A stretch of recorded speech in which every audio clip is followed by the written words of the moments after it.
You are not mentally weak, but something is making you act like you are. And until you see it clearly, it is going to keep winning. Every time you avoid the difficult conversation, every time you stay in something that stopped serving you a long time ago, every time you know exactly what you need to do and you find 17 reasons not to do it. That is not laziness. That is not a character flaw.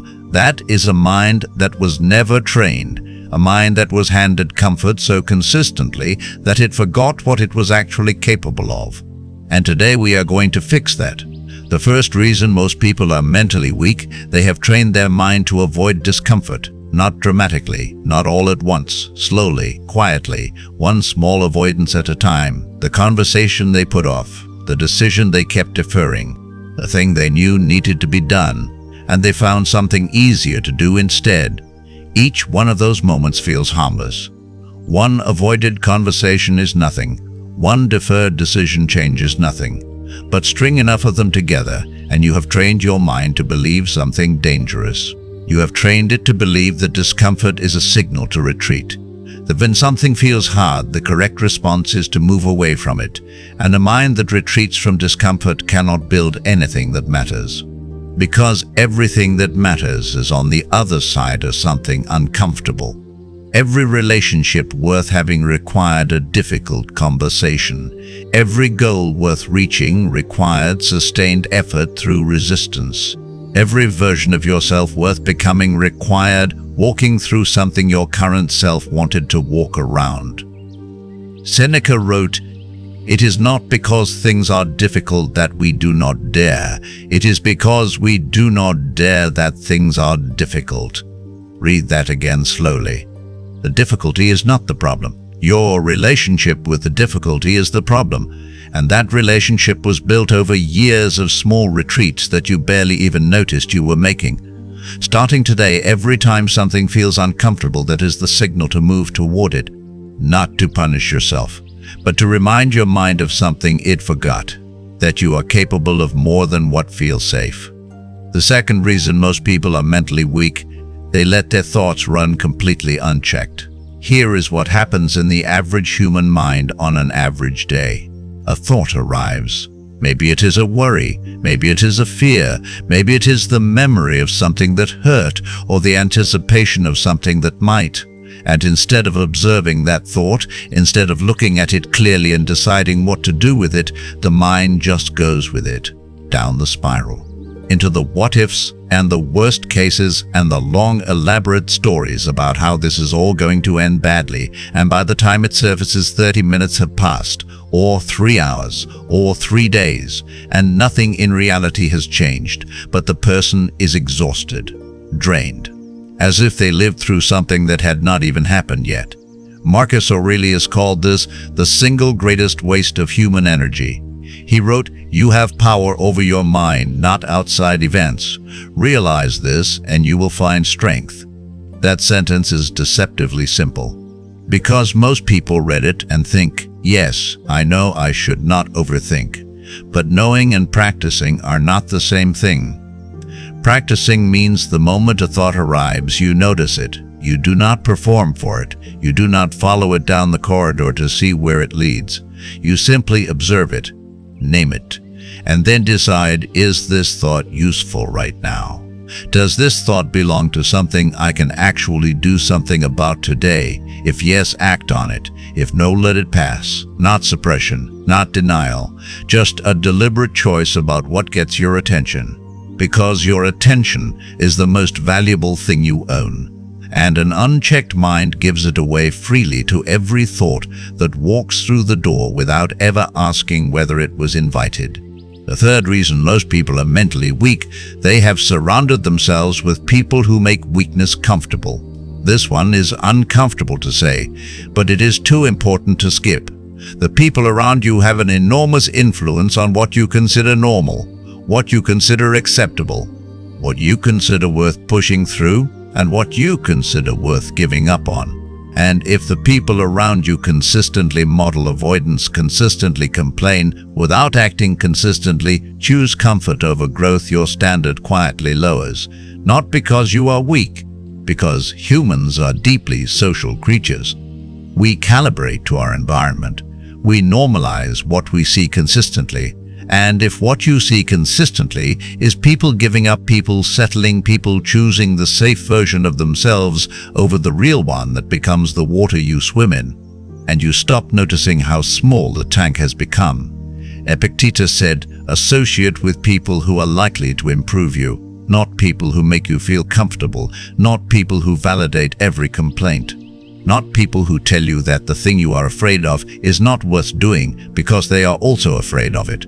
People who improve you, people who show you by the way they live that the thing you are talking yourself out of is actually possible. Look around right now, not with judgment, but with honesty. Are the people closest to you making you better, or are they making your current limitations feel permanent? The fourth reason most people are mentally weak, they do not know who they are outside of their circumstances. This is the deepest one, and the most important. Because here is what happens when life gets hard, when the job disappears, or the relationship ends, or the health scare arrives, or the plan falls apart. Completely, most people lose themselves in it, not because the event is too big, but because they had no foundation that existed independently of their circumstances. Their sense of who they were was built entirely on external things. The title, the relationship, the plan that was working, and the moment those things shifted, there was nothing underneath them to stand on. Marcus Aurelius faced this constantly, an empire that was always on the edge of something, wars that did not end, people he trusted who betrayed him, plans that fell apart, and he came back again and again to the same foundation, not what he had, who he was, his values, his character, his response to what arrived. He wrote, "The object in life is not to be on the side of the majority, but to escape finding oneself in the ranks of the insane." What he meant was this: do not let the chaos outside become the chaos inside. Your identity, your actual identity, is not your job, not your relationship, not the version of your life that is currently working. It is the values you come back to when everything else disappears.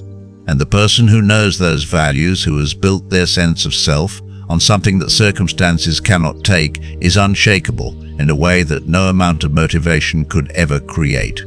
The fifth reason most people are mentally weak, they wait to feel ready before they act. And they never feel ready, because ready is a feeling, and feelings, as we established, do not build anything. The conversation you have been waiting to feel ready for, the decision you have been waiting for the right moment to make, the version of yourself you have been planning to become once things settle, once you have more time, once the circumstances align in the specific way you have decided they need to align before you are allowed to begin. It will not happen, not because you are not capable, because the feeling of readiness is almost never the thing that comes before action. It is almost always the thing that comes after. You act first, imperfectly, uncomfortably, without all the information you wish you had, and the readiness, the confidence, the clarity, the sense of being capable arrives on the other side of the action, not before it. Epictetus said, first say to yourself what you would be, and then do what you have to do. Not wait until you feel like it. Not wait until the conditions are right. Do what you have to do. The feeling follows the action, not the other way around. The sixth reason most people are mentally weak, they have never been genuinely tested, and they have never tested themselves. This is the one nobody wants to hear, because it requires something. It requires you to stop waiting for life to make you stronger and start deliberately making yourself stronger. The Stoics practiced something called voluntary discomfort, not because they enjoyed suffering, but because they understood something that comfort never teaches you. You do not know what you are made of until something costs you something. And if you spend your entire life engineering away every discomfort, every inconvenience, every challenge that was not strictly necessary, you will reach a moment, and life will always eventually create that moment where something hard arrives and you will have no reference for how to meet it, because you never built the muscle. You never voluntarily walked into anything difficult. You never proved to yourself in the quiet, invisible moments that you could. Marcus Aurelius did not wait for war to test his character. He tested it daily, in the small choices, the cold morning, the difficult person, the temptation to react, the invitation to take the easier path. He chose the harder thing, consistently, quietly, without audience. And by the time the genuinely hard things arrived, he already knew something most people spend their entire lives hoping is true. He knew he could handle it. Not because he was told, because he had already proved it to himself in the dark when nobody was watching. So here is how you fix it. Not with a morning routine you will abandon in 2 weeks, not with a motivational video you feel good about for 40 minutes, with a decision.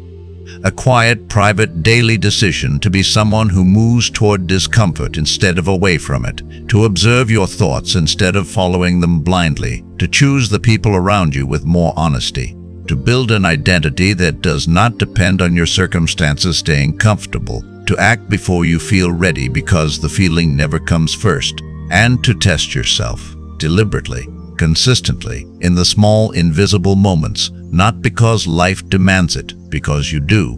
Because you have decided that the mentally weak version of yourself has had enough time, and the other version, the one that has been waiting quietly underneath all the avoidance, gets today. If this landed somewhere, it needed to land. Share this with one person who needs to hear it right now. Subscribe for new Stoic wisdom here every single week.